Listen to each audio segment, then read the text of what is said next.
Hey guys, Crew of Blind Wave, I'm Eric. I'm Calvin. I'm Aaron. And we are here with Man of Steel reaction.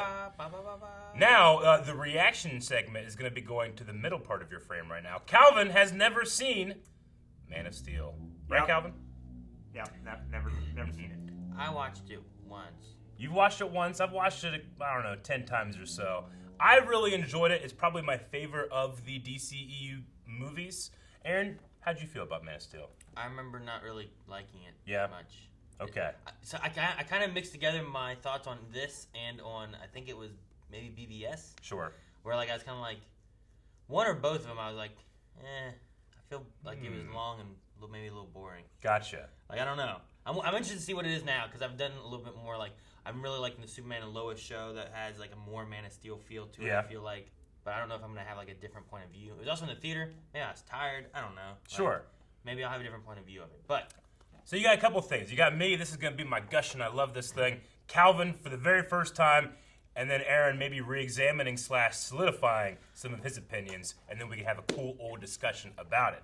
And this is just a preamble to what's going to be coming up on the channel tomorrow, which is going to be a reaction to the BVS Ultimate Cut, which is going to be all four of us. Eric. BVS, Batman v Superman Ultimate Edition, which is the extended, which I've also seen. I haven't seen that one. You haven't seen the extended. No. Calvin, you've seen the movie, but not the extended. Yeah, I've seen the theatrical. And Rick's going to be in that one, and he hasn't seen it at all, I don't believe, right? Has he? I don't think He hasn't so, seen no. BVS. No. And then, of course, we got the Snyder Cut at the end of this week, too. So this is our celebration of The Snyder Cut coming out. yeah, this is the preamble coming up to the Snyder Cut. So we're also going to be reacting to that as a live movie. DCEU. Yeah. I don't know if they're doing it anymore. I don't know what they're planning. I know, but it is going to be this movie that we're actually going to be able to watch kind of live. So I think that, if you come back tomorrow, we might have maybe picked out maybe do a Q&A for a movie or something, That might be interesting. Anyway, so all that to say that for this reaction, we're starting with where it all began, Man of Steel. Steel from Zack Snyder. And you can watch the entire movie along with us on HBO Max because we have a full version of the reaction over at patreon.com/blindwave. I should say that there isn't going to be any early access for BVS because we're just rolling these out and trying to get them out as soon as for you guys to celebrate the come of the Snyder Cut. Coming. It's the new release. Let's start. Wow. You ever see this thing with Russell Is Crowe! that it growing? Russell Crowe, Calvin! What the fuck? Look at that turtle cow. I don't remember a turtle cow. You forgot the turtle cow. It has accelerated the process of implosion. Our energy reserves were exhausted. Oh, What would you death, have? no wonder. Yep. I don't remember any of this. Really? Neither do I. I think you really nailed Man, a different Planet's hollow. culture for Krypton, Because they're so highly advanced, but they don't have powers on their own world. Careful! Yeah, right? It'll shatter! I got it!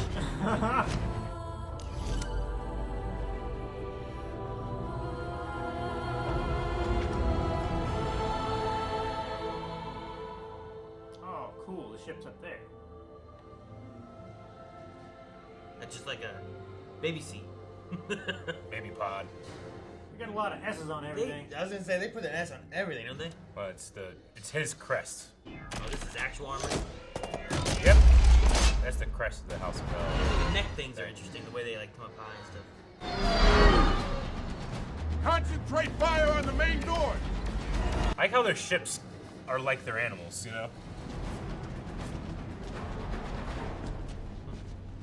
He's just waiting in that smoke. Alright, here it comes. Zack Snyder's an MMA fighter. He really does these fights good. Ugh.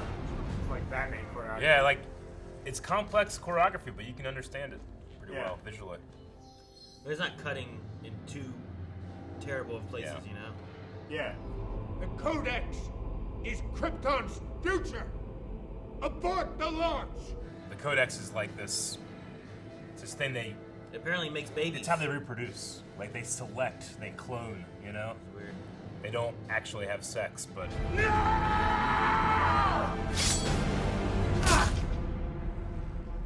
Too late. Your forces are surrounded. They got beaten. I mean, it's just his like faction, and he doesn't have the codex, so he has nothing to, you know, There's no bargaining no chip. bargaining chip. I will find him. I will find him. I will find him, Lara. I will find him! Pretty crazy. I like their like bindings. They're interesting. Yeah. Release the dick ships. They are dicks. They're 100% dicks. And they're entering a giant Cosmic hole. vagina. What the hell? Release the dick ships. Why do they make them look like penises? They just happen to look like that. They're phallic. Where are the children? Dicks. And the choice of not making Krypton this beautiful look too, like they Like just this planet has been. like they've destroyed their planet Yeah. a long time before this. Well, they said like they had no resources. They were using the core. What about the men left inside? Over. Forget them. They're dead. Greenhorn, fetch me my binoculars. You're not dead to me, damn it. He's on fire. He is.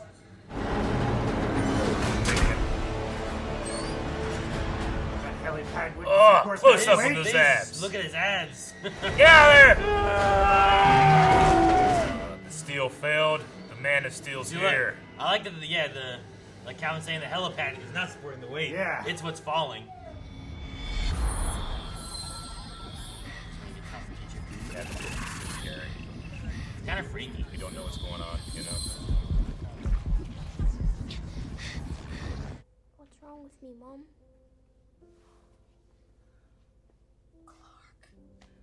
There's a really good your mama joke in there somewhere. Look how big she is. Hey, asswipe. What do you think? Did you see the game? Leave him alone, Pete. Oh, what, he was his girlfriend? I want to hear what he has to say. That's Pete. Come on. He got Dick big. splash.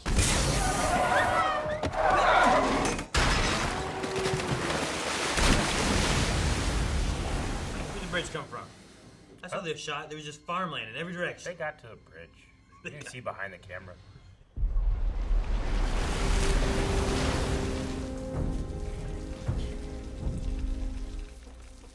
Peace out.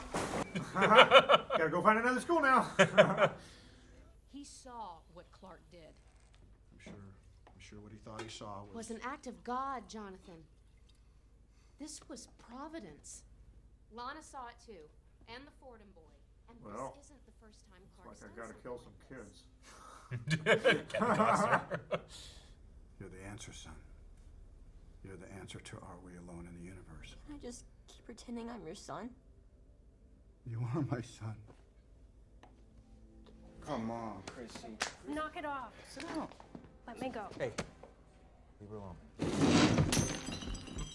Time to fight. Or what? Tough guy? Gonna have to ask you to leave. I think. I probably And just even if he ain't wasn't- good and ready. That's a big guy, regardless. I know, even if he wasn't Superman. It's like Calvin doing it to Henry. Oh, there he is.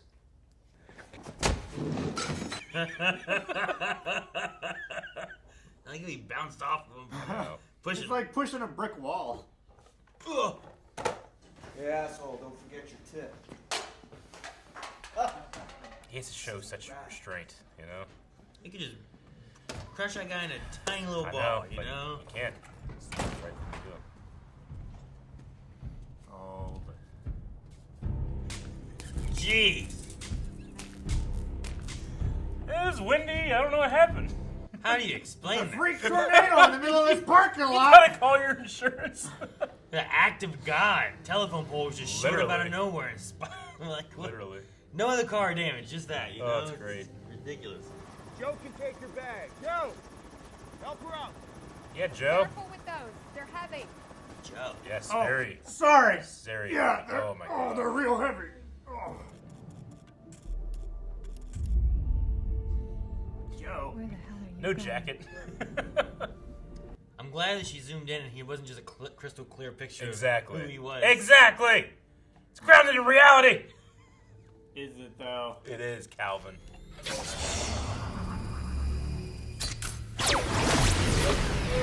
Dead.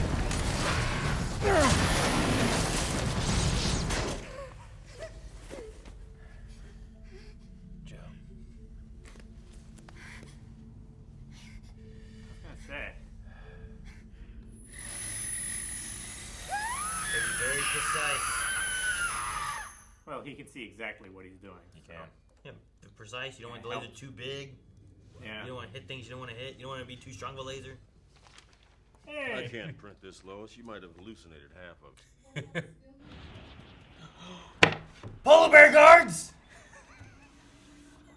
Coca-Cola. He has polar bears guarding a spaceship. If only Lara could have witnessed this. Who are you? Why didn't she get an AI? I am your father, Cal. Maybe there's only room for one. At least a shadow Because it's a singularity, of his Aaron. consciousness. Single. You can embody the best of both worlds. The dream your mother and I dedicated our lives to preserve.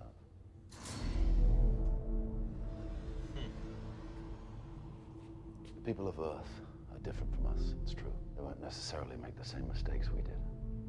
Not if you guide them, Cal. Not if you give them hope. That's what this symbol means.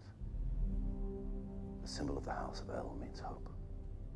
Embodied within that hope is the fundamental belief in the potential of every person to be a force for good.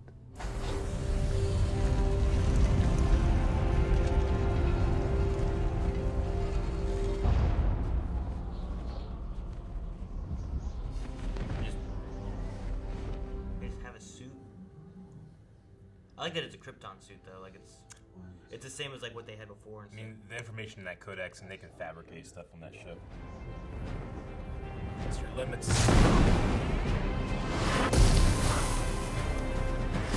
Antarctica, where there's no one around.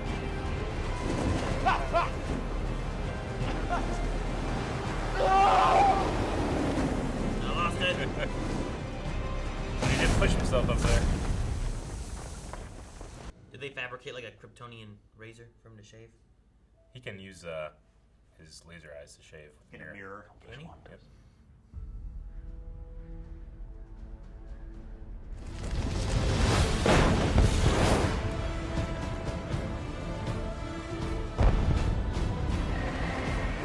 Contrail? Yep. There's the one hand thing there for a second when he turns. Yep. It just really feels like a boy from Kansas learning to fly. You know? I love it. You go down the road. Pete Rose, Oh, I'd like to Pete. talk to you about Yeah. an accident that occurred when you were younger. A school bus that went into the river. Dang, she followed a hell of a trail. The world's best journalist. I'll get him. I'll get him. No. Get your mom to the overpass. Send the Superman. Right? No one can see him, though. Jonathan doesn't want him to be seen. Mom, stay here.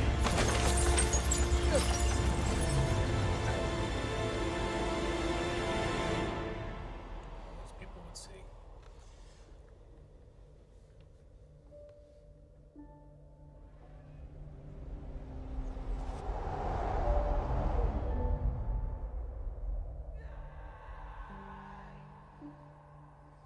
Two weeks leave, no pay. That's your penance. You try something like this again, you're done here. Fine. No, let's make it 3 weeks since you're so willing to agree with me. Harry. No, don't. 3 weeks for agreeing with me. Yeah. What? Yeah. He wants her to fight back, you know? She knows that's what she does. I'm worried they'll take you away from me. I'm not going anywhere, Mom. How could they do that, Mom?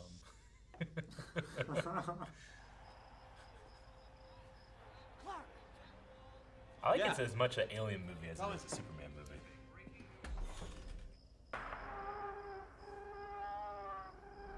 It just feels like scary alien kind creepy, of stuff, yeah. you know? Yeah.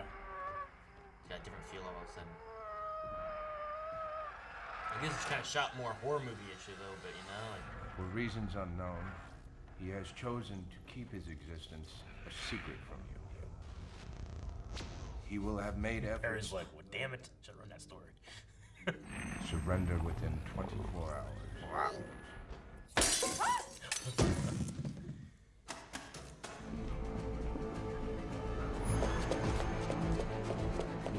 I was staring at that wall so intently until I realized he was looking at the room number plaque thing. Yeah. For which way to go. Come on, Ken.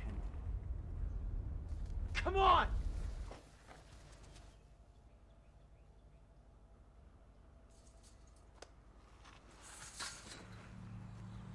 I know, right? So it's not about not being able to fight, it's about not fighting at all. Sometimes you have to take a leap of faith first. The trust part comes later. Look at all the trust they have. well, this is a leap of faith. They don't have the trust yet. I know. They don't know who he is. I would like to speak to Lois Lane. What makes you think she's here? Don't play games with me, General. I'll surrender. But only if you guarantee Lois's freedom. He knows she's there. You can see her right now, probably. Yeah. Hear her talking. Don't play games. That's so stupid. He can barely get his wrists together. He's so muscle bound. He's surrendering to Zod. You're just humoring them. Yeah. Let's put our cards on the table here, General. You're scared of me because you can't control me. I've been given orders to hand you over to him. Do what you have to do, General. It's crazy him just like looking right through that mirror.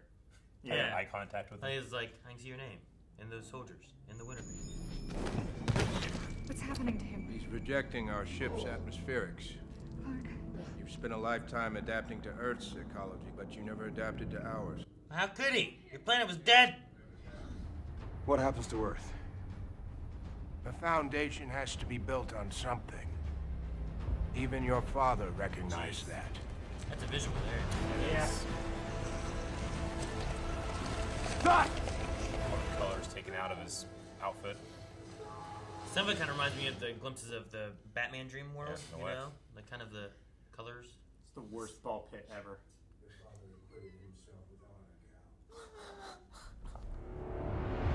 Hey, I'm here now. Where did you come from? His atmosphere's changed. So it's not just the sun, it's the atmosphere?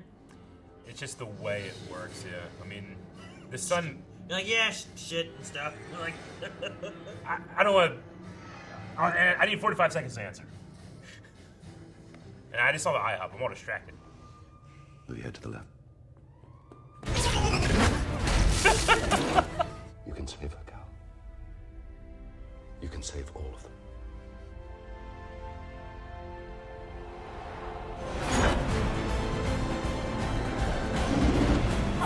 Oh, that was cool. Yeah. He was falling down with it, and then he pushed the pot out, like down from out around her. The craft he arrived in, where is it? Go to hell. You do not threaten Martha. Man, he's just destroying shit. You gotta think, this is like the first time he's been able to like ever punch someone as hard as he could. Oh, okay. Well, The big guy! we're gonna have to fight. Is this like the big guy from Superman 2? Yeah, it is. Dude, they're named the same too. I forget their names. It's been so long since I've seen that movie too. Non and Foror.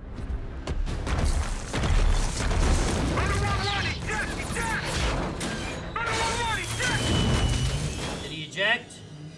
Nope. I didn't see the eject. Oh shit. Ugh! No, I hop! Yes! Welcome to Earth. Feet. Feet.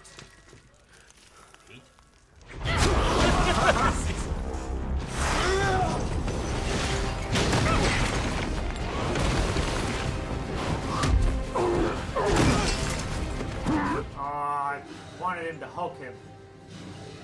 Damn. Jesus, man. There's something you guys don't. You haul this! Going in hard!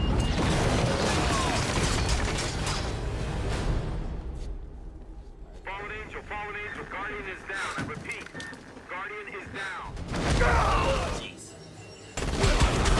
Oh man, that's been my favorite shot. Of course she hasn't. A good death has its own reward. Oh! He was going. He was gonna die. This man is not our enemy. He didn't even jump. This is why Sears went out of business. I think they're still around. Too many trains going through them. Do you recognize what's happening? It's coming to New York. I mean, Metropolis. It's like Independence Day. I believe it's that they're on the exact different sides of the Earth. General Swanwick, sir. I'm on with the control tower. Colonel Hardy's on his way in and he's got Superman in tow. Superman? The alien, sir. That's what they're calling him, Superman. All right, everybody, we're leaving. We're leaving the building now. I feel like I had the left already. Where do you go?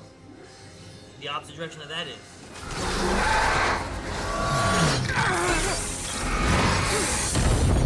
Crazy.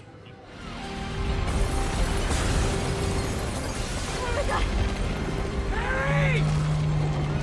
Oh, run down the street over there. Jesus.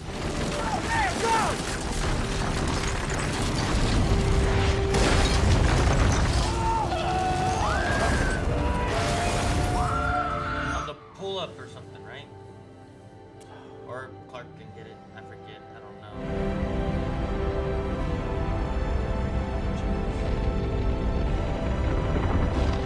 I like the gravity on his face.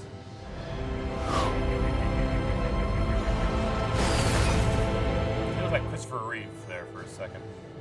A bit, yeah.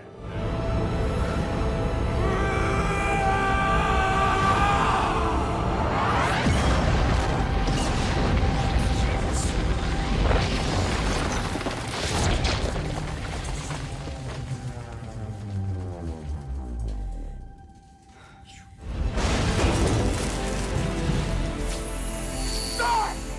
If you destroy this ship, you destroy Krypton! It's the Genesis chamber. Krypton had its chance!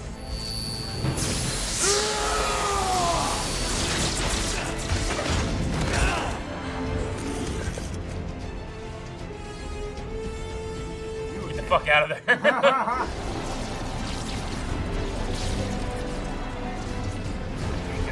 Get out of there. Is it something about the Kryptonian line or something that sucks him up? So. I mean, it's sucking a lot of stuff up. Yeah, but Lois was falling away from it. Yeah, but he looked all weird. He looked all like sketchy. he was being sucked back from it. So Man, look what they did to that. he was flying away from it. Let's kiss. You know, they say it's all downhill after the first kiss. I'm pretty sure it only counts when you're kissing a human. That's pretty pessimistic. And every action I take is for the greater good of my people. And now, I have no people. My soul.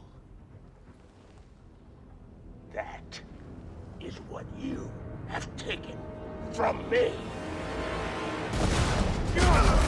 You're a monster, Zod. And I'm gonna stop you. He didn't even get up. I know. He just like floated.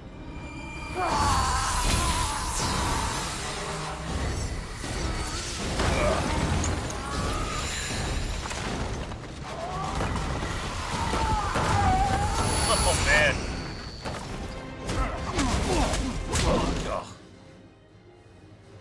The shockwaves are cool.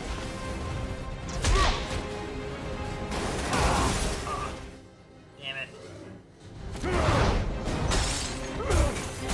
It's like the Hulk. I know. Well, he hasn't quite gotten flying yet, you know? Yeah. So he has to do that. Where did you train? On a farm? Oh, it's one Dragon Ball Z movie. We've had one. Bam! Camera's going 100 miles an hour. Faster than that. Incredibles taught me one thing. Jesus, man. Dude, this is a safe place to fight here. Well, damn it. Never mind. Batman's gonna be pissed. Said Wayne on it.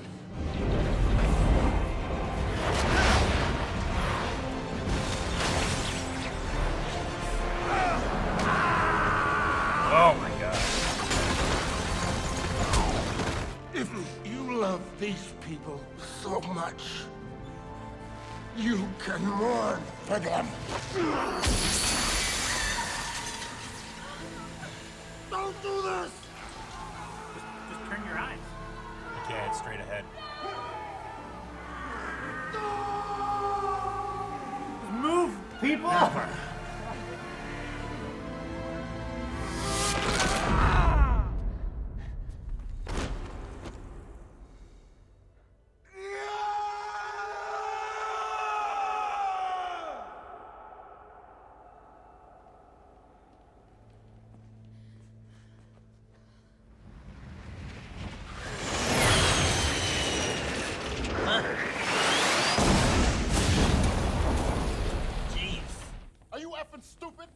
One of your surveillance drones. That's a $12 million piece of hardware. It was. I know you're trying to find out where I hang my cape. You won't. How do we know you won't one day act against America's interests? I grew up in Kansas, General. I'm about as American as it gets. Look, I'm here to help. But it has to be on my own terms. Guess I'll just have to trust you.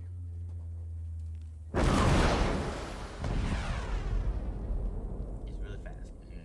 What are you smiling about, Captain? Nothing, sir. I just think he's kind of hot. I like how he just nods like, yep. Hi. Lois Lane. Welcome to the planet. Glad to be here, Lois. She thought that one up so quick. Yeah. She's probably been waiting to use that one. Okay, Man of Steel. Calvin. Yeah. How'd you feel about Man of Steel? I feel like I got the most important bits of the movie from BVS. Yeah. Like the destruction. I mean, you all can that definitely, stuff. having seen BVS before, which is Yeah. way out of order, but like... It does. Like, you can understand okay. why Batman feels the way he does in that movie, you know? I forgot, like, even though we talked about it in the very beginning, I was like, damn, Calvin C, BVS? Yeah. Because now, like, during elements, too, of the fight, I was thinking about, like, Bruce and the different things and like how things connect there and whatnot. Yeah. Yeah, like when Zod, learns the power to like laser vision and stuff like that. How we're just cutting through that building and chopping everything down and stuff. If you put the scene from this movie and then the scene from BVS when Bruce Wayne is looking at that building, the movements are the same. It's one-to-one the same movement. Yeah. Really cool. But yeah, so we saw this scene through the eyes of Superman. The next movie will be through the eyes of, us or the audience, not the audience, but humanity. Bruce Wayne. Yeah. So, anyway, it is the thing that people talk about the most is there's a lot of destruction in this movie, But there's a lot of differences, too, that they make through it compared to, like, there's a lot of similarities to other Superman movies and stuff, too, but there's a lot of differences of most Superman movies. But there is a lot of destruction of, like, and I don't know if it's a matter of, like, we're wanting a different Superman feel or what it is, but, the same idea he had at the end of, like, it felt like it was, like, killing Zod's a big moment, but he's been destroying so much other stuff that it doesn't seem like he's thinking about that necessarily, which I don't know if he should be thinking about that. I don't know if he shouldn't be. If it's more of like, I gotta save all of humanity, I'm gonna have to let these people die in this building, Yeah. So I don't know. It is just it's a little different. Like, is it because of times? Like Christopher Reeve, like he wasn't destroying. I mean, that's the thing. Like, people, people, when this movie comes out, even now, like, Superman has been in our culture for 80 years. But this is not an 80-year-old Superman. This is he's been Superman for a couple days. Sure. Yeah. And he needs to learn and realize what kind of person he's going to be, And he makes the vow, I'm never going to kill again because he had to kill here, but he had to do it. Like, what else was he going to do? I mean, Zod would not stop. Zod was created for one purpose, and then he took that purpose from him. Like, literally created for one purpose. Sure. And now it's gone. So, I mean, he had to do what he had to do. I do like the aspect of, like, because I don't remember anything from Krypton stuff before of, like, the cloning process kind of thing, right? Like, they have the codex and they're birthing pods, kind of like, you know, Neo and stuff, where they have all that stuff going on. But, like trying to think of what I can remember from, like, you know, Superman 2 or something along those lines. Like, I don't remember any of that. Yeah. I don't really remember there being, like, a lot of trouble with, like, Zod and them have come to Earth and they are having trouble with their powers coming to be or anything, you know? Whereas here they're like, you know, I was genetically made to be a master of my senses and to be, like, to be a warrior. An amazing, fighter. Where were you trained on a farm? So, like, whereas Clark, like, had years of experience of, like, how to get used to this and hone it and whatnot, he's able to because he was bred to be able to do that kind of stuff. That's the thing, Zod like has that focus, but not only does Clark not have that training or that purpose, he's the only natural-born Kryptonian. He has no purpose. Because in some other ones, it's just like they just come to Earth and they're just superpowered. Yeah, I mean, well, man, Clark was struggling. Yeah. Like, Clark is that embodiment of free will. He can choose who he wants to be. He's not told or made for a specific purpose. You know, there's a lot of symbolism in that stuff. You know, yeah, exactly. The one thing I don't like about that, though, like, I like that aspect. The one thing I don't like is this weird, like, the sun or the atmosphere power things. Like, you know, the idea of, like, well, he's gaining all this, getting the radiation from the sun, it's going into his cells, he's able to use these extra powers and stuff. But then there's, like, this weird thing with, like, the atmosphere. It's like, well, as long as I have this hood on, like, Zod's like, I'm not over-sensorized or whatever because I have my own atmosphere. And then, like, as soon as Clark goes into, like, the Kryptonian atmosphere, he's, like, weakened and they can shove needles and stuff into him. But, like, the sun should be, I feel like, giving him the strength, and he hasn't depleted his sun reservoir. You know what I mean? Yeah, but like Martha says, like, when you were a baby, you struggled to breathe. You know, sure. Like they said also that the parents, like, he has to adapt to that atmosphere. So it was seated in there. I get that. I don't get the weakness of the body. Yeah.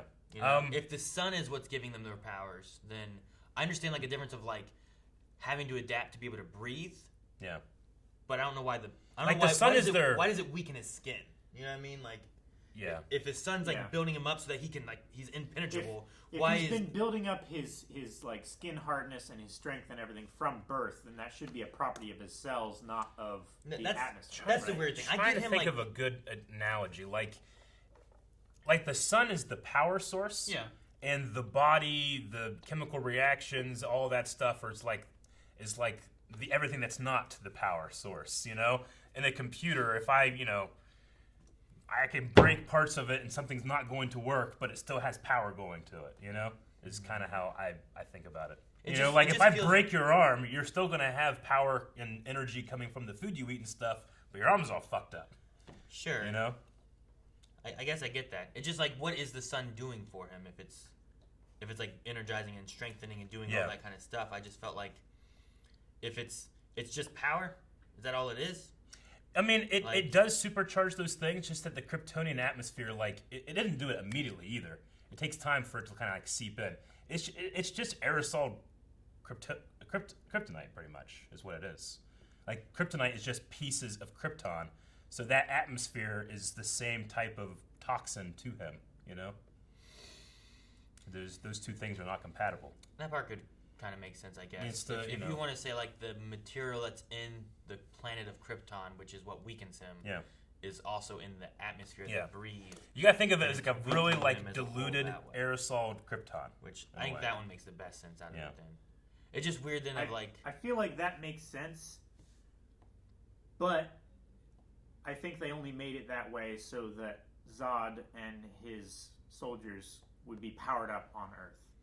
Like, they have their power stuff before they take off their helmets and stuff, which is they're being powered by the sun, but they don't seem as weak as, like, Superman, who's, like, in the Kryptonian atmosphere, you know?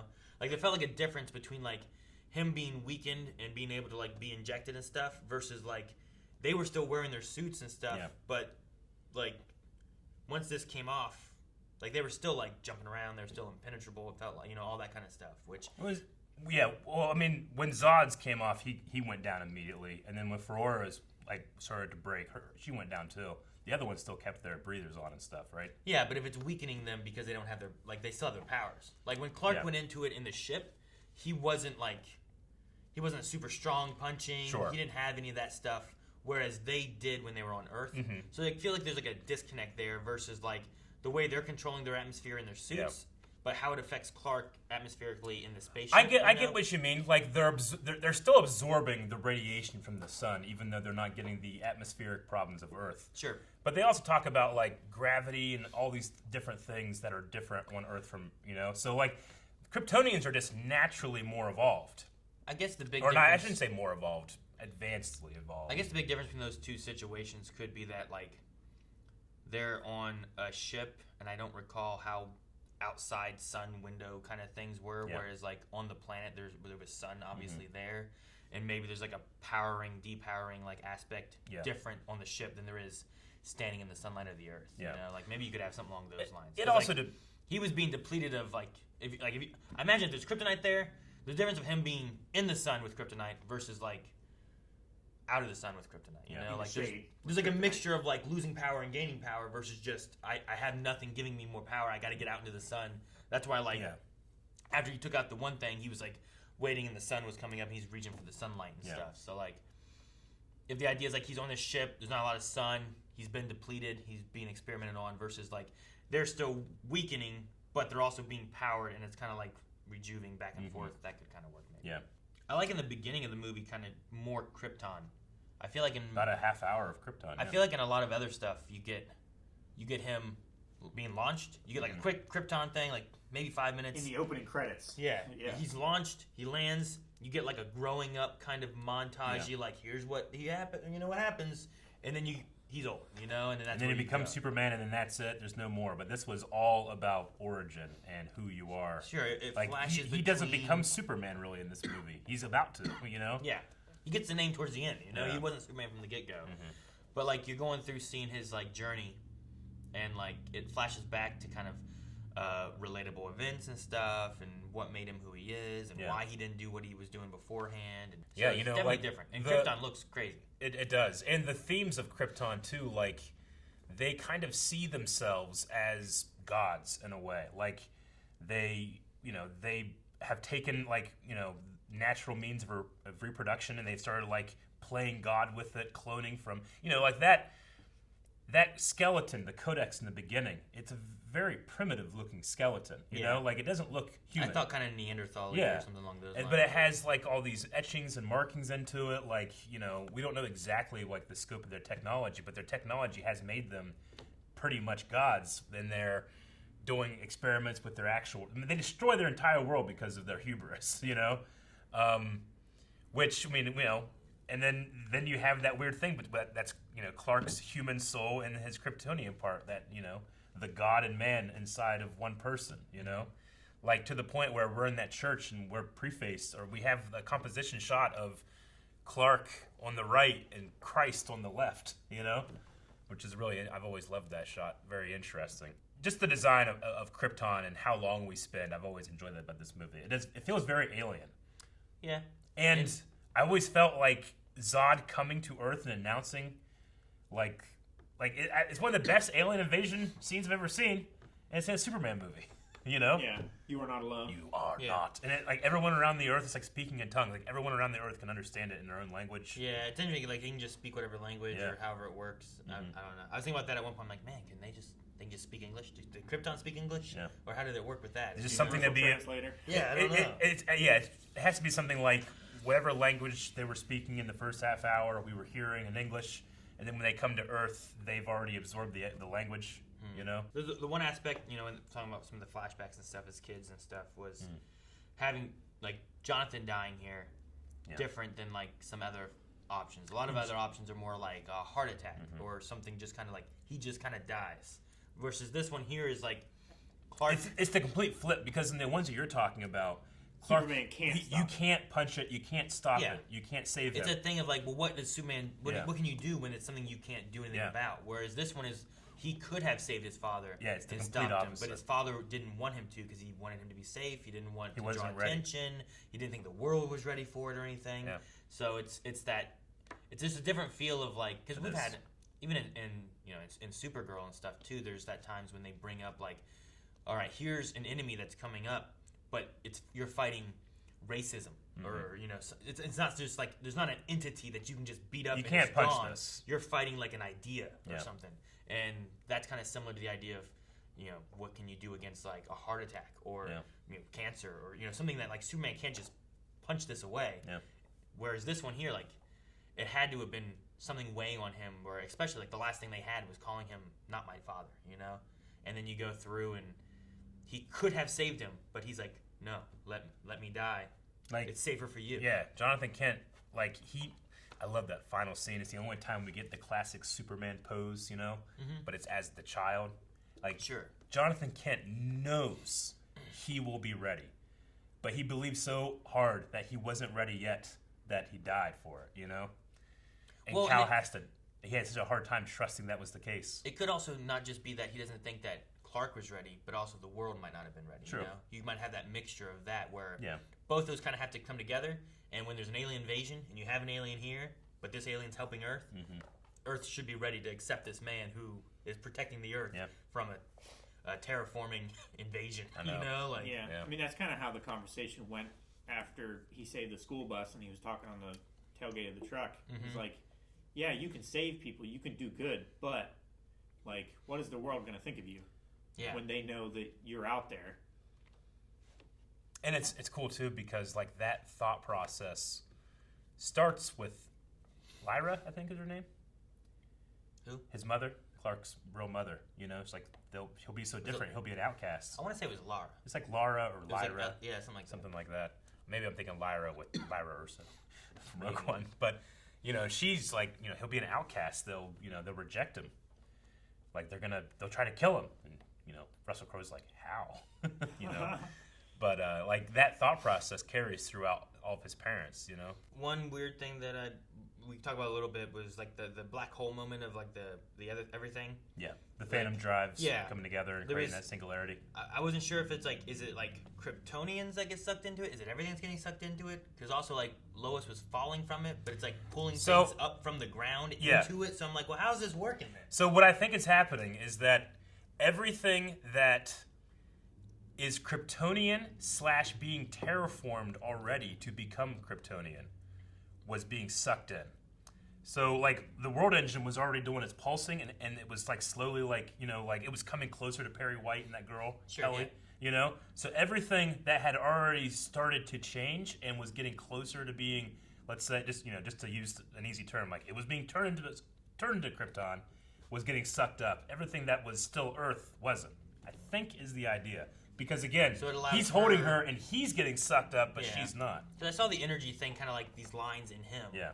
But I'm like, well, she's falling away, but he's getting sucked Yeah. in, so it must have a Krypton thing. But then it's also sucking things up from the ground, it seemed like especially Yeah. the ship. The ship went all the way down. I So know. like it was being sucked up too. So. Yeah. So like that radius that is slowly being turned And into the Krypton. plane got sucked into it too. Well, there's a gravity well, and then there's what the singularity brings in. The gravity well was the shit that was messing with the planes and the missiles and all that stuff.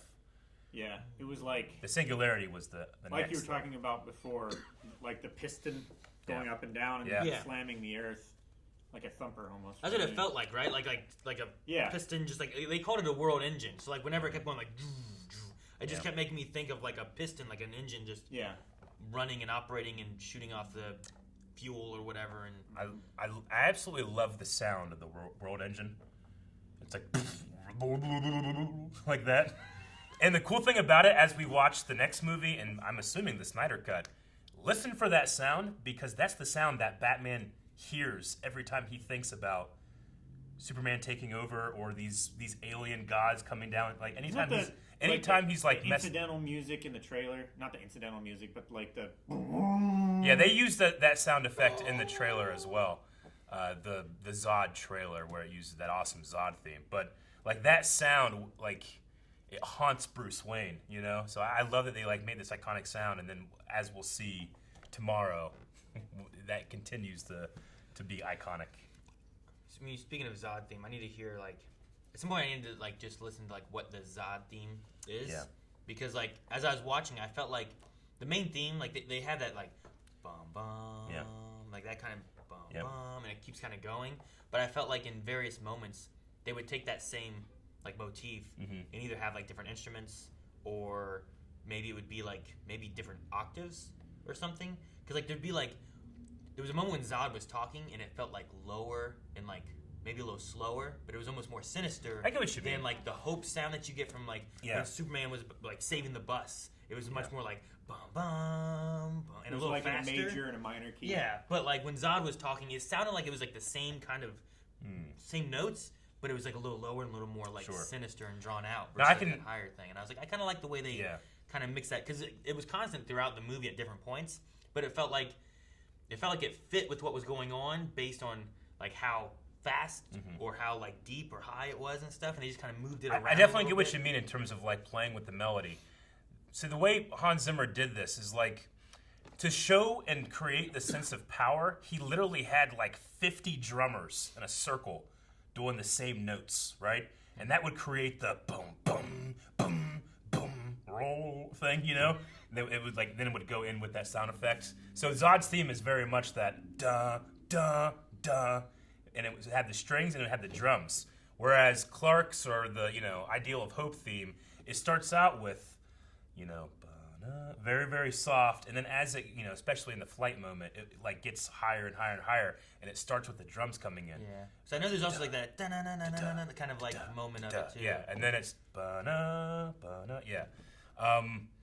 They are related, those two themes, but they're not like it's not like the same melody being pitched down or anything like that, but it is like the same idea in terms of how he's framing calmness, desperation, and power.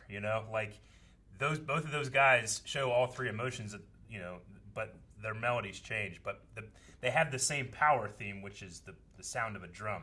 Gotcha. Times 50 because they're 50 times as strong as we are.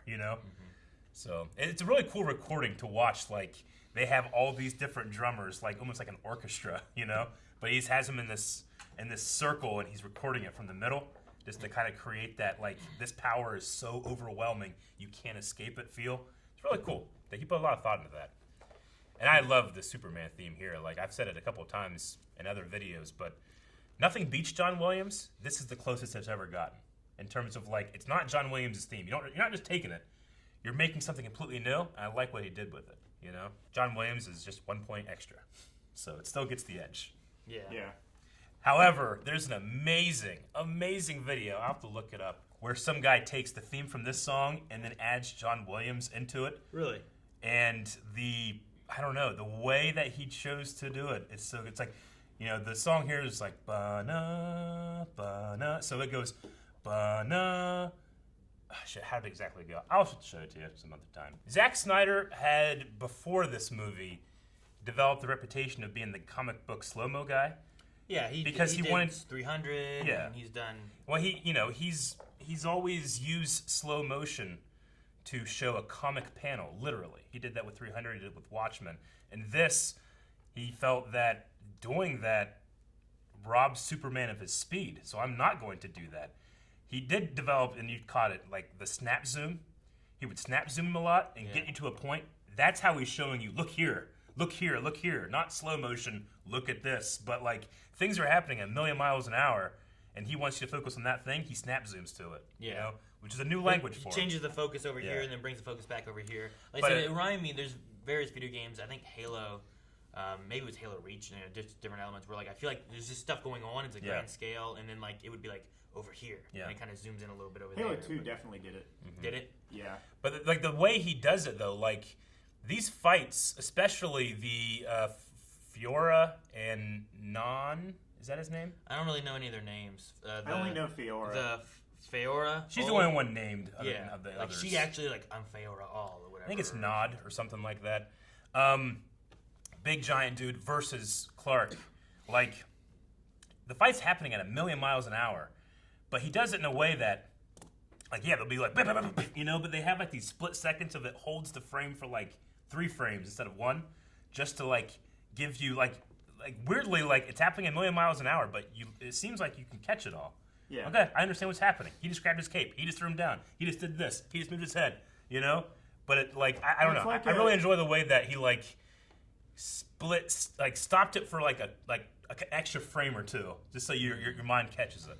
It's like watching a Bruce Lee fight where there's like a combination of attacks and blocks and stuff like that, and then someone flies out of frame, and then there's just a hand that's still stood there from the punch.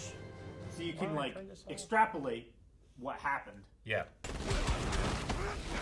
I mean, you know what I'm saying? Like, it's so incredibly fast, but I mean, and granted, I've watched this 10 times, so maybe I guess it's more to it's just the closing of distance that's really the fast thing. Yeah. It's just, she just, you don't shoulder see, checks, elbows, grabs, throws, whatever. It's not.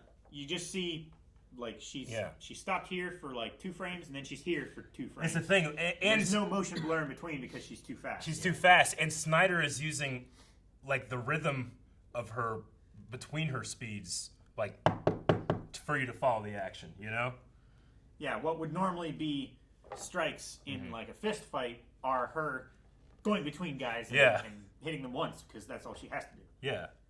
It's really interesting. I've always really enjoyed the fight. I understand what people say, like, well, like, they're just destroying everything, but, like, this is, like, I get that. There's a certain element of me that, like, yeah, a little bit, but also, like, this dude just threatened and was attacking his mom. Sure, yeah. And he has never tried to punch someone as hard as he can. He's gonna go a little crazy with that, you know? Those are 2 huge things. Like, someone's threatening my mom, the most perfect person in the world, and I'm gonna beat the fuck out of him, and I've never been able to do that before. He spent 33 years doing this, trying not to break shit, and now he gets to do this, you know? Yeah. It's so, like, yeah, I mean, he goes too far. He throws that dude into an IHOP, and someone probably died because of it, you know? But that's important for his development that, like, not like when I need to go all out, I got to think of those things too, you know? And it's going to inform what's going to happen when Batman thinks that he is destructive and is going to kill everybody, because look what happened, you know? No, and with the way the fight goes too, like a lot of the elements too, there's a mixture of like CGI obviously because it's Superman, they're flying fast, they got to do this and that, but a lot of it's like a weaving in and out of CGI and like what's actually being filmed, I feel like. And sometimes it's hard to tell when it changes. Could you tell when General Zod's armor was CGI? Well, that was one of the things too, especially I think during the Krypton thing, there was a few moments when like they were fighting or something, and I'm like, is that hand just looks weird as opposed to like an armored hand, like they have an actual hand in armor sitting on the ground. Yeah. But it was hard to tell every once in a while of what was what sometimes.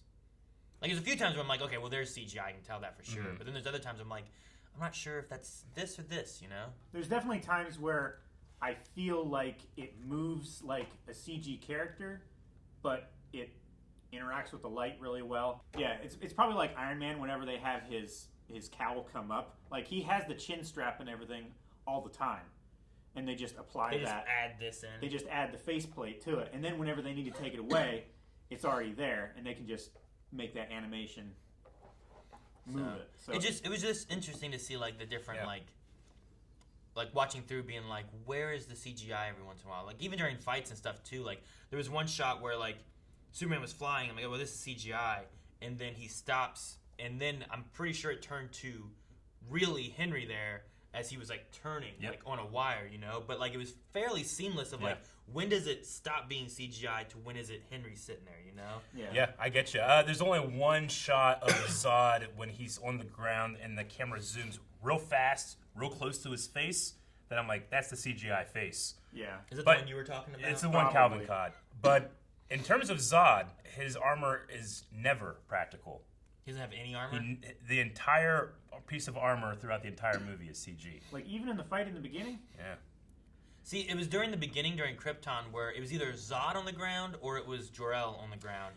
Where I'm like, there's something when they were like this, and it was something about the way it was on the ground that it just didn't feel 100%. So like, I'm like, Fiora's, I was think it fake Fiora's the whole time, or was there ever really armor? You know. So Fiora's like, it's a lot more slender and small. It wouldn't be as heavy, but like Michael Shannon here talks about like, you know, they had done a test, and like because of the design, it's so bulky and it was so heavy that they ended up doing it as a CGI model thing.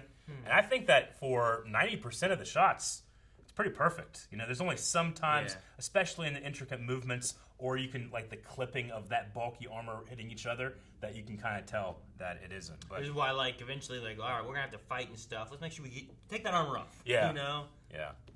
And it was cool to see him, like, you know, the bodysuit. That is the evil Superman. You know. Yeah. Sure. Of Zod having that. I've always Like loved that Bizarro scene kind of, of. you know, throughout that fight, Zod is learning how these powers work, and like you said, it's because he's the warrior, and he's been trained and bred for that purpose. What'd you guys think of, like, the play on the Fortress of Solitude in the movie? I was gonna say it's interesting that there is no Fortress of Solitude. Yeah. You know, like, it's just that scout ship. Yeah. I'll let Calvin talk more before I go through too much more No, about anything. But it's interesting. Like, the only other version that I've seen, it was literally just like a castle made of ice. Yeah, like he throws that crystal. Yeah. But in this one here, like, instead of him having a Fortress of Solitude, it's like he's like searching the earth, trying to find like answers or something like that, trying to figure out what he should do, or maybe it's not even answers. Maybe he's just trying to figure out where he should belong. Yep. Where he came from. Until he hears about this anomaly that was a scout ship. That also, scout ships have Genesis pods and stuff. I guess I don't know. It's like a colony scout ship. Like, they're going looking for those things. When they land there, like, they can immediately they can start like developing something. You know, we don't know what happened to this one. It's weird because it seems like the crew died on impact, maybe because there's dead bodies in the pods. Yeah, but there's one open. But too. one's open. So what's the one that's open? I don't know. You know. Like, it did feel like, because who's already here. I saw that too, and I was like, well, this isn't Zod's. I don't think. I'm pretty sure that they come later. Like, because I'd seen it at some point. So I'm like, I remember aspects that happen. I know that Zod comes at some point, and they're like, hey, bring us the alien, you know.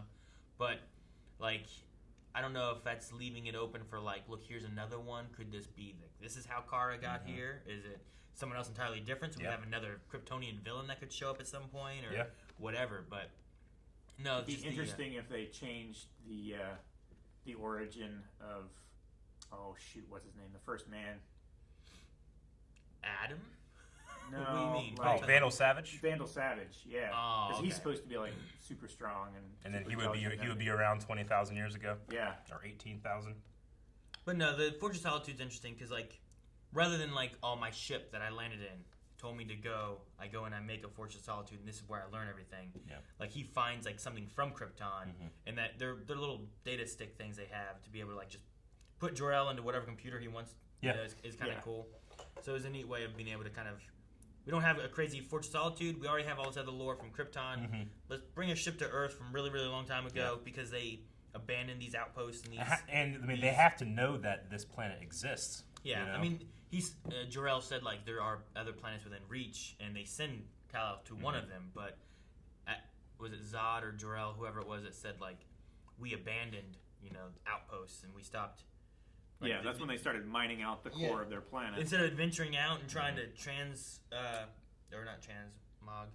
terraform these other planets and find other inhabitable places, they just started destroying their own world instead. And I don't know why. They also I mean, as we see here, like there's like the politicians, there's the military, there's the science officers. They also stopped like having whoever was in babies. control, like the politicians want to consolidate power. They stop supporting all of those colonies. Everyone has to come back here. And then they just take that power. And Zod, in terms of a villain motivation, I mean, he just wanted to save Krypton. Sure. I mean, that's his sole purpose for being. Yeah. Literally, he said his soul. So everything that he does, I mean, it's one of my favorite DC villains just because it makes sense what he's doing. Yeah, I think so too. They also give the reason as to why Zod, after being trapped in there and released, finds Kal-El is... if he would have had a Fortress of Solitude, maybe it wouldn't have made sense as to a distress beacon. But because it's a ship that could be linked to other ships previously, a distress beacon can be triggered and bring Zod here. Yeah. But, and then they also talk about population control. Like, they started doing...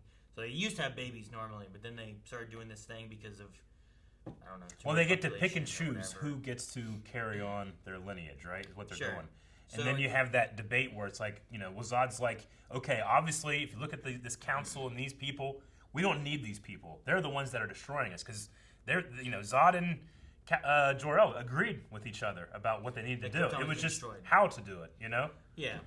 No, and like if you're having too much population with no resources, then you got to drop that. But you need to be able to continue it, so you need the best that you can have, which genetically modifying so that if you're gonna have a warrior, this warrior is the best warrior we could have. If you're gonna have a scientist, this is the smartest scientist we could have. You know, like doing what you can genetically to make that true. You know. But I mean, what they ended up doing is removing the element of choice and chance, which is what Jor-El, the science officer, was like. That's what makes us who we are, not our will or what we decide for ourselves. You know, like as soon as you take away like dreaming and individuality, you take away innovation as well. Because it's like, well, who gets to decide what bloodlines carry on or not? That's a natural process in our world, and and these gods have taken that and are deciding it for themselves. Yeah, that's it where the almost problem seemed like is. Zod was going to take his opportunity to do some like ethnic cleansing In a way, of, yeah. like which bloodlines deserve to continue and which didn't. Yeah, the codex is an interesting thing to toss in there with. It like, is. However it works, and then somehow you can put it into a baby's cells and stuff. So it's a little bit extra. I don't know if there was plans ever of like using that for something else in the future, because by the end of this, he still has that codex in him. Yeah. So like I don't know if like. I mean, but Zack Snyder's not. He's not like subtle about his like poetic things that he puts in there. Like Superman literally carries the hope of Krypton with him. Sure. Because all of Krypton is inside of him, Yeah. Like he's a little heavy-handed with it, but I also enjoy it. Sure. And like that's something like if you're not thinking about that, you're just like, oh, okay, he has that. But if you want to go a little deeper, you can go there. But I wonder if there's also like story reasonings too that you can be like, well, if we're gonna make an extended universe of this, maybe having this in here can also be another story beat later on down the road or something too that we can touch on. But I do like that he's like. Even with all that, and like he's like the last hope of Krypton, and he has hope on his chest. There's all that kind of stuff there. But he also tells Zod that Krypton had its chance, and we're done with it. So. Yeah. Of all of the brightest minds and the best leaders and everything that Krypton could come up with, that's what they ended up with. I like the conversation that Jor-El and Zod had. Like, we're just a couple of ghosts having a discussion about genocide. Like, what's it really matter? Like, we had our chance. Let's not do to them what we did to ourselves. I love them, and that moment then pairs with Zod and Kal-El on the Genesis Chamber ship or whatever that he has over Metropolis, where he's like almost pleading, like, this is the last of Krypton. Please don't do this. And Superman is like, Krypton had its chance and destroys the ship. Yeah. I love that scene as well. And it's like he picks humanity over his Kryptonian side. It's weird how Superman can choose whether or not to puncture through something when he's flying. Like, he can either like do this and push it, or he can do this and just zip right through it. He has a lot of control. He's practiced for a lot to do that. Yeah, I get you. I love the moment of the first flight. Like, there's something. Henry Cavill plays it really well because I feel like that's a farm boy from Kansas that just discovered how to fly. When he's like jumping as high as he can, and then he just pushes a little more, and the momentum goes higher. It's the look on his face sells me so good. Yeah. How'd you feel about Henry Cavill as Superman in this movie, as his first movie? I mean, I think he played it really well. Yeah. The only thing that I felt was lacking was just that little hair curl. The hair curl. Nowhere in there. I kept looking for it. Never happened. Yeah. I hate the movie. I mean, we don't really get it in this movie, but, whenever I've watched, like, Superman the Animated Series and Clark Kent as the journalist looks like a fucking triangle because he's so built, like, Henry Cavill has that problem, too. Yeah. So, like, his Clark Kent at the end there. They do their best, but he still looks like a big, giant built man. Sure. One thing that I really like about like the other Supermans and stuff that I've seen, like they change their posture and their expression so much. We see what's his name? Christopher Reeve. Yeah, we see Christopher Reeve. Like, he hunches his shoulders, he slouches, like he's wearing an overcoat. You can't see how big his chest is. Yeah. And then in that one scene where he takes his glasses off, it's at Niagara and he Falls, stands up straight, he fucking transforms in front of your eyes. He does. Completely different being. I also never He's felt a like Juilliard trained actor. Yeah. I also never felt like that Superman was like he doesn't look like Henry, you know, like True. Like Henry, like just like Henry looks like Superman. just there with his arms crossed, just looks like a big, strong guy that I wouldn't want to. Like that argue asshole in with the at a beginning of the bar, movie you know? that's like that puts fucking beer all over him and stuff. Like even if this wasn't an alien that can rip you in half, that guy might be able to. Look at him. What are you thinking? It's not like that guy was a big imposing bully man, you know? What was he thinking, Aaron? No, he was like I don't know. Napoleon complex. Clark fucked up that truck. Oh my gosh. I've never seen a truck more fucked up. I may have. Well, I should say like intentionally. Yeah. With a no. man's hands. A Superman's hands. I also really enjoy the incepted dream that, I don't know exactly how Zod does that, but he, you know, Superman is out and he's like in this kind of dreamscape. And I, you know, someone might have said it, but like, I think Aaron, you might have said it. He puts Clark in like human clothes when he's talking, you know? And then as humanity is stripped away, those clothes go away and he has his Kryptonian outfit. When the terraforming thing pushes through, it removes all of the human Earth side of everything, which includes his clothes and the everything. barn. But I think it's interesting. Everything's kind of just destroyed. Yeah, but like Zod recognizes that that's how Clark sees himself, and then strips it away from him in the dream. Yeah, you know? they scanned his brain. They did. Yeah. And then they shoved him into bones, skulls, which was the skull, which is a pit. crazy scene. You know, there was It's like like a a destroyed. ball pit. There's that destroyed swing set. Yeah. And it made me think of like Terminator 2. Yeah. Yeah. A little bit, you know. But Yeah, it was the yeah, playground. Yeah, exactly. It's that idea of they're literally going to build the new Krypton on the skeletons of humanity. Yeah. The new Krypton has to have a foundation on something. But after that segment there too, like I love Jor-El helping Lois and stuff. Yeah. Like it's just neat him being like, oh yeah, you know, that was one of my favorite this way. scenes. You know, like it's just a fun. He's thing. like, I know how to do this. I designed this ship. You know, as a science guy. Shoot to the right. Oh, that Now. was so good. Yeah. So I like that element a lot too. Yeah. Even after that crazy scene of just everyone dead. Yeah. Yeah. But it did kind of remind me a little bit of like what you get from Batman's dream sequence. Like the sky kind of reminded me of the similar colors and stuff too. Of like this is like their doomsday world kind of place. It's funny, like you know, we're talking about Toby from The West Wing. He plays Dr. Hamilton in this. At the Arctic or North Pole, wherever that anomaly was, there's a guy on the computer like talking about it. That guy played Dr. Hamilton in Smallville. Oh, really? Yeah. I was like, holy shit. I know that. Yeah. Huh.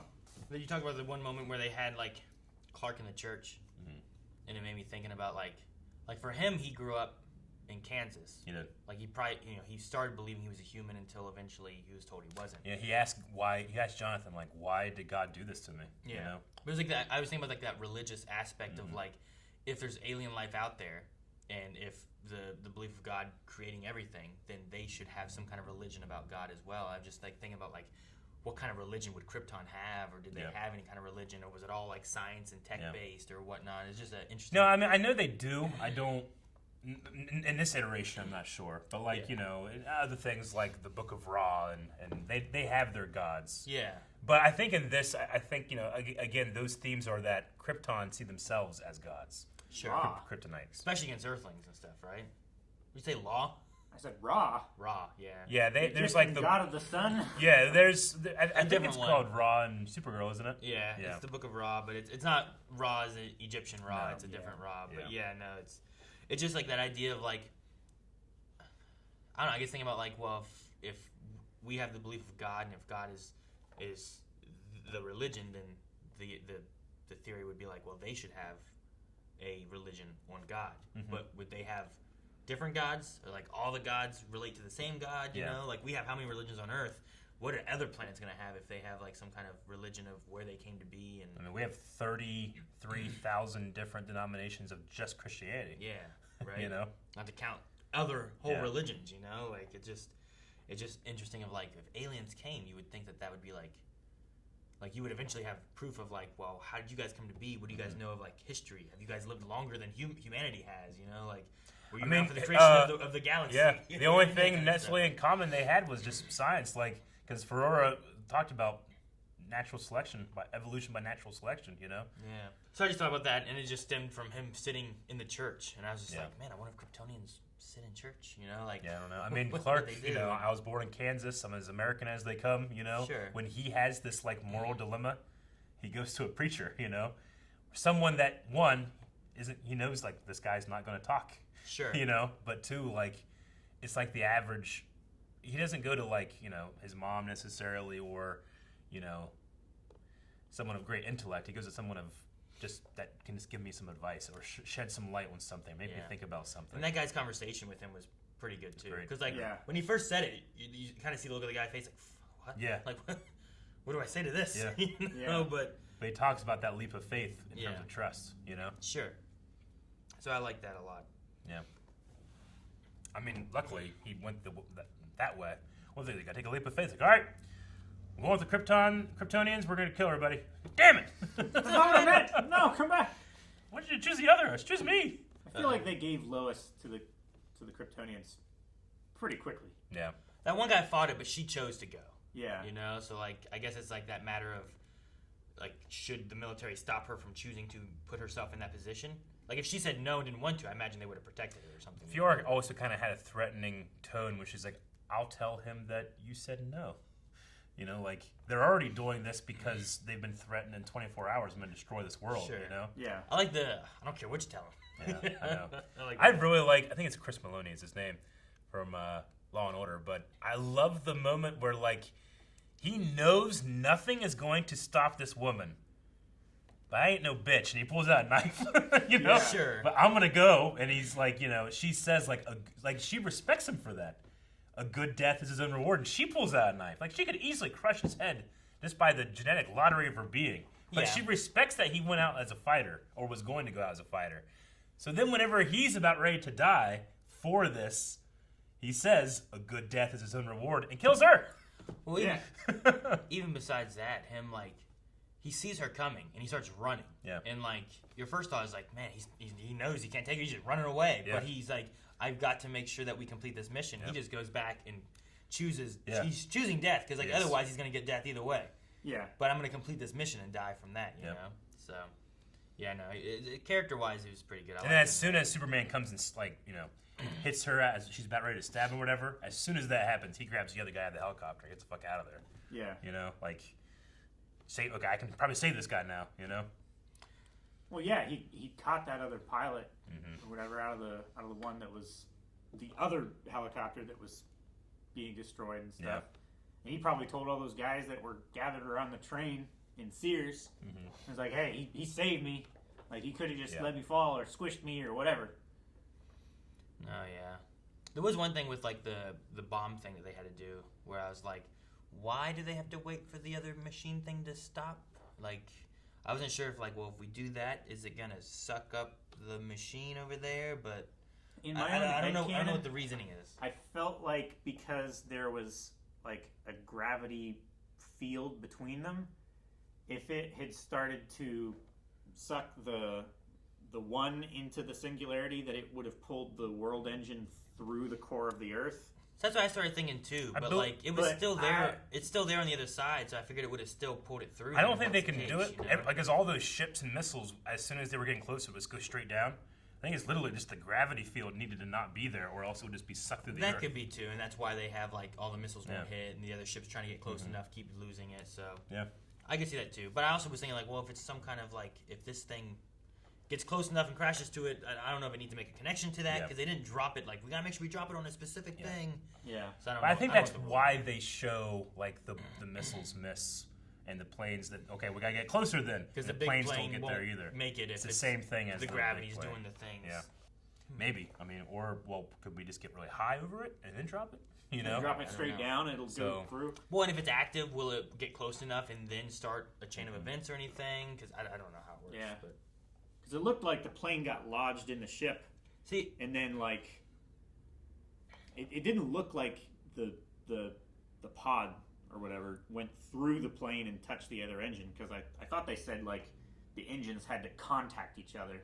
See, in yeah, order to start it. but it didn't feel like they did. No. So that's why I was curious on what the ruling was with that. If it had been like, drop that bomb, and then he was, instead of him just being like, no, we can't yet, and then he's like, all right, we're green lit, let's go. Yeah. Like if he'd just been like, the gravity well's still going or something, then I'd be like, oh, okay, they're waiting on the gravity well. Yeah. Yeah. So it's little things like that sometimes where I'm like, I'm not quite sure why. I'm sure there must be some reason, but I don't know if they're like even Clark didn't say like, he's like, I gotta go stop that thing on the other side of the Earth, but he wasn't like, I gotta stop that.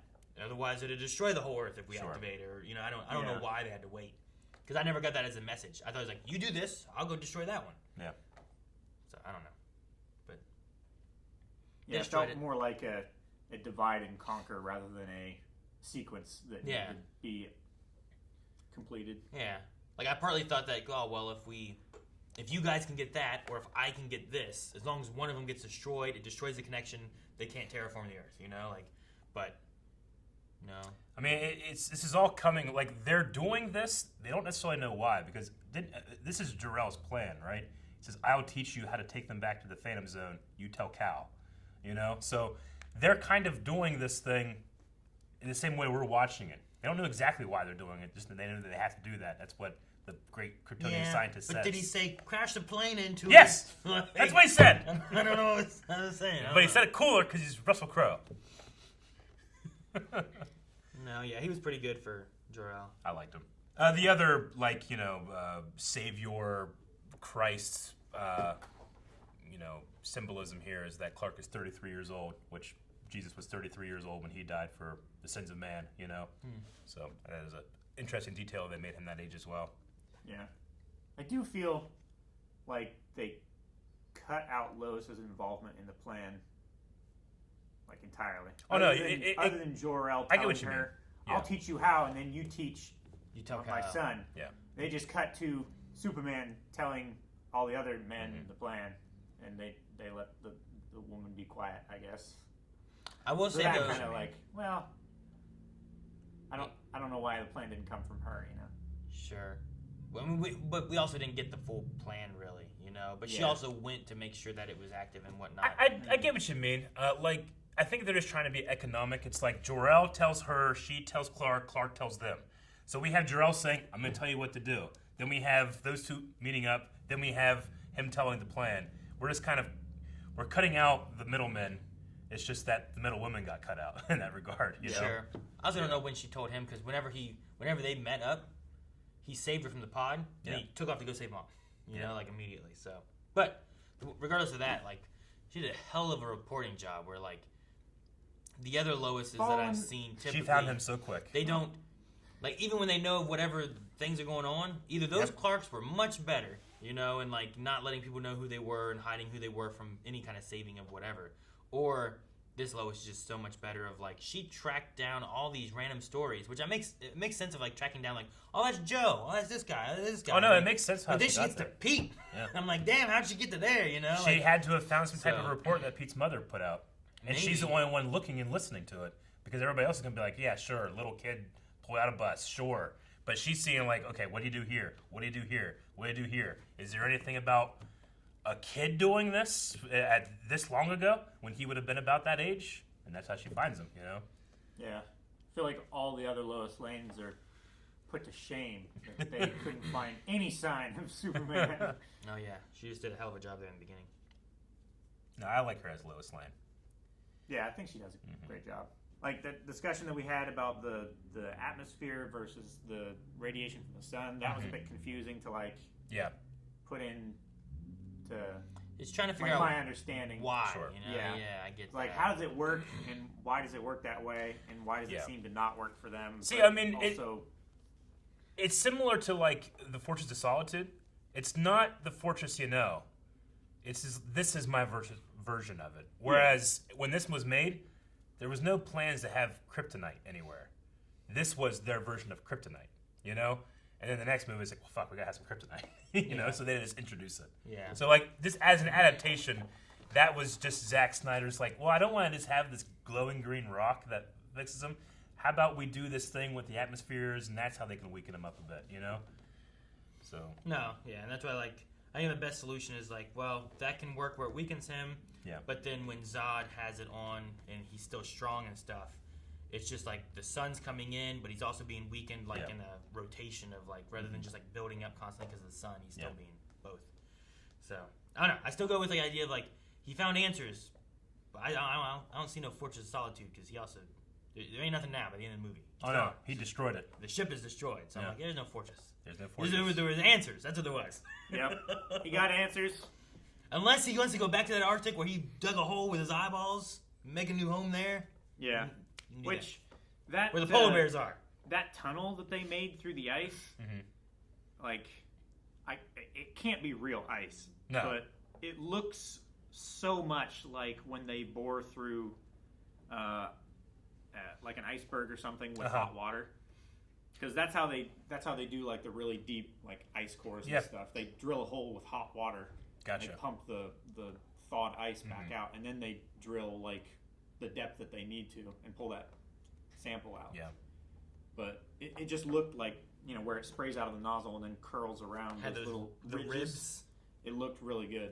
I love the little sight gag of the construction site that has the sign like this many days since your last accident. Yeah. And then as he gets hits it goes to 0. The 1 and the 6 fall off, but the 0 is still there. Yeah. I enjoy that. Also, just as a Smallville fan, I don't know if it's on purpose or not, but during one of the bully scenes, they're at a garage that is called Sullivan's, which Chloe Sullivan from Smallville is a fan favorite character. So I think that might have been maybe a nod, but I don't know. Very much so. I don't know. Yeah. But having those ties just to like, hey, you know what, people like this, people like that. Like we can just make what we want with that. There was plenty of LexCorp references. There was plenty. There was like 4. I just saw the truck. There was the truck. There was a skyscraper. There was a big billboard. Really? And then the satellite had Wayne Enterprises on it too. Yeah. Before we end though, how did you guys feel like, you know, because we go from Krypton to the ship, like the boat, the fishing ship, and you're like, oh man, that's weird that we don't have any of that stuff in this origin story. But I know that they move around in this story. It's not linear. Like, how did you feel about the choice of that? Sure. I mean, they don't show. You just kind of cut from like him being launched. Yeah. But then you see on Krypton more too, so you don't really see what happens. So like, you don't necessarily know the time passing. Kind of timeline, because he said that he had been on the Earth for 33 years. Zod also said that they had been like traveling around for 33 years. And they only came because he activated the ship. Yeah, but then there's like, how much time did they have? They said about maybe it was just some weeks. So like, did they just get put into the Phantom Zone? Everything blew up. They immediately got released from the Phantom Zone, I guess. So like, I thought there was more time there initially. So there could have been like a time lapse going to like everything blowing up and whatnot. But when it exploded, that's when they were released. Yeah, it was just really fast. Of like, we're gonna show more on Krypton, but it's like really quickly after he left. But no, it's just like, it's okay. It might be. It's not what you expect, I think, initially from like a Superman thing. Sure. There's like every iteration. It's like Spider-Man, right? Like you always gotta have Uncle Ben die. Like that's something that you always gotta have kind of go through. And I mean, it's not like Tarantino where he'll put something out of sequence in Pulp Fiction and you don't really know why. Yeah. You know? But at least in this, like, you know, we go from Krypton, then we go to Clark, and then he's on the oil rig, and then he's underwater, and then he's thinking about the island of his mother's voice. Yeah, the island of his mother's voice. There's a reason that the things tend to show up then, you know? And then at the very end, when he's at the grave and he's like, I just wish Dad could have seen what I would have become. And then, you know, she's like, he knew. And then we flash back to the moment that he knew the first time. It's good. And like I like he's seen like, oh, my son, like he could be a hero. This is what he can grow into as long as we mold him and everything. Yeah. It's done. I think it's done fine. Like Yeah. I'm not against the way they did it, especially since they wanted to show more of Krypton and what's going on there. Where usually you don't get that. Yeah. And then usually you get like, look, he landed. Oh, he's a baby. What do we do with him? Oh, look, he's a little older. Oh, look, he can pick up the car and save Dad. Yeah. You know, like there's those kind of elements that you get as he grows up, and that's usually what you get in the first 15 minutes instead of 20 minutes of Krypton where like, here's the lore. Here's where they grow babies. You know, like you don't usually get that kind of stuff. So it's interesting to see like more of where he comes from versus like how he grew up. Although I think I would have loved more Kevin as Jonathan Kent. You know, I would have too. I think he did a pretty good job there. He did really good, yeah. So it could have been cool to like. We still got some speeches from him too, a little bit, you know, where it's like, sitting and talking about, are you okay? Like, you're the answer to the "Are we alone in the universe?" Yeah, you know, all those kind of things, and just it's neat to see that. Sometimes it'd be cool to see more of that.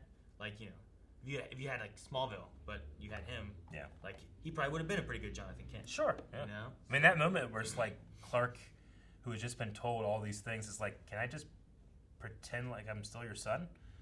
He's like, "You are my son." You know, great moment. Yeah, love that moment. So, but no, I like it. I think it's good, especially when it's like this is the however many Superman movies and stuff we've had. It's like, you know, Spider-Man, Tom Holland. We didn't need to know again after Andrew Garfield and Tobey Maguire. Like, let's get into some more Spider-Man stories. Let's get into more, you know, Superman stories and stuff, and tell it a little differently. Piece of meta trivia, at least for me, is that the Man of Steel trailer is actually the first set of reaction videos I've ever watched in my life.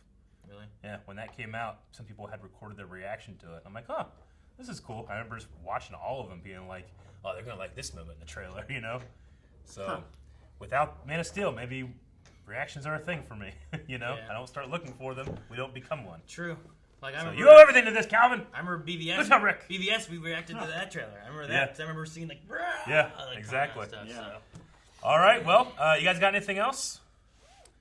No, the only thing I have is I like the parallel of, like, you're the answer to the question, are we alone? And then the broadcast from Zod, you are not alone. Not alone. And I like how it is referring to Earth not being alone in the universe and Kal-El not being alone. I know. You're not the last Krypton. Yeah, We it's have really more good. Kryptonians and stuff. So, yeah, no, I thought that, too. It was just, Yep. It's a really good way of, like, kind of just having double meanings and things. Me too. That's why I'm super pumped for the Snyder Cut, because I don't feel like Joss Whedon's Justice League had any of that. Sure. You know? True.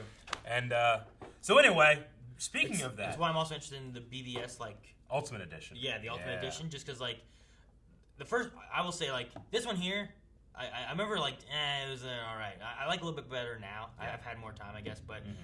BVS, I didn't like BVS. Yeah, like, no, I get you, Like, and I'm not looking forward. I guarantee that. I mean, there is some studio involvement in this movie. Absolutely, there's even more in BVS, less so in the Ultimate, and then it went nuts in Justice League. Yeah. So this is a good.